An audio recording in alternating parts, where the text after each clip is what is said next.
வணக்கம். நெருப்பு தமிழன். அண்ணனும் தோழரும் திருமுருகன் காந்தி அவர்களுக்கு நெருப்பு தமிழனுடைய கேள்வி. ஏன்னா இவ்வளவு காலமாக அண்ணன் தலைமறைவாக இருந்தார் போல். அடிக்கடி இந்த சாராயத்தை ஒழிக்கணும்னு சொல்லி ஒரு ஆள் பாட்டு பாடிக்கிட்டே தெரிவான்.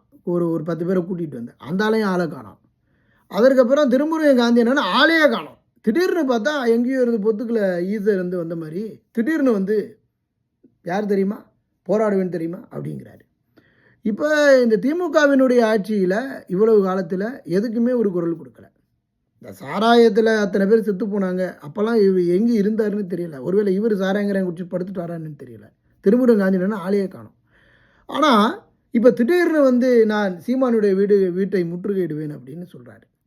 இப்போ சீமானும் இவரும் சமகாலங்களில் 2 பேரும் ஒன்றா வந்தாங்க. இன்னைக்கு சீமானுடைய வளர்ச்சி சமூகத்திற்கு போராடி எவ்வளோ உயர்ந்திருக்குது. இவர் எங்கே இருக்கிறார்? ஏன்னா அடிமையானது ஒன்று, வாங்கிக்கிட்டதும் ஒன்று.